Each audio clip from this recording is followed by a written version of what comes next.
had an audio file that I recorded a while ago of a man texting on a bus.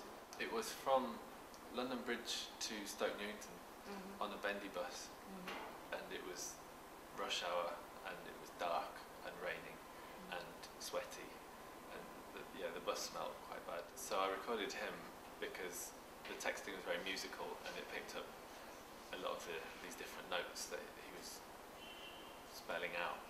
And I'd had this for a while, and I hadn't really found a good place for it. And then being invited to do this gave me a place for it, and a way of, I suppose, a way of rationalising it as a sound work. As you'll hear, I suppose, there's a lot of background noise and different conversations going on. And I like that in relation to Days, that functions as a kind of document of that period of travel, and then within that there's this documentation of a man trying to write something with this hilarious sound effect going on, that he seemed fairly, well, he was so used to it, it just seemed like I was having some hallucinatory sound effect, I think, to what he was writing. And the thing about whether he's just playing a game on his phone or whether he's spelling something out within a rational structure of language, that's definitely the first thing that engaged me about it, and why I started recording it.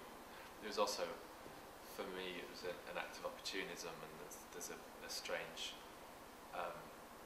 there's a bit of a discomfort about just recording the person next to me, and the question of anonymity within that, because it is a specific documentation of one thing in a sense, but it's also just a general noise of daily life to me as well. Like Nauman's earliest work, where he started filming himself in the studio, or his earliest video work anyway, just filming these actions in the studio. And I don't have a studio at the moment, so I do spend far more time on public transport than most places, certainly more than a studio.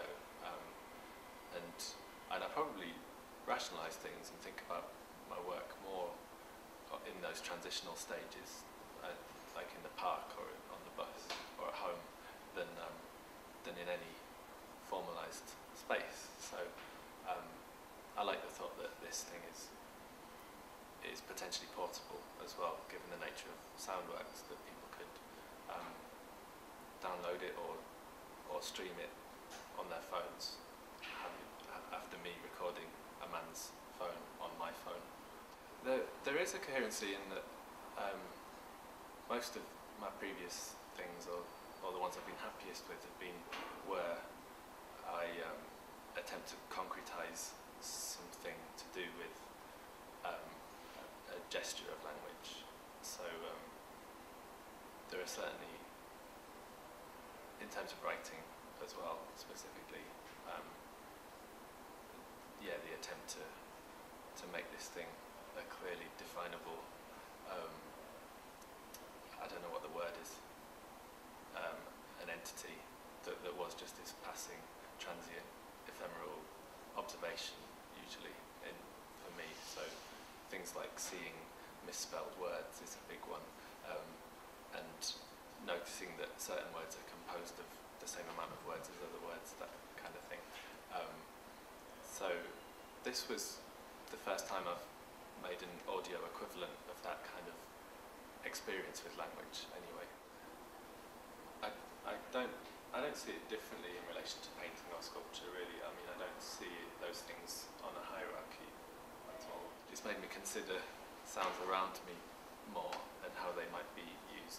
I've always used sound as a secondary thing, often just as documentation for things I've read, or things by other people that I've attempted to memorise.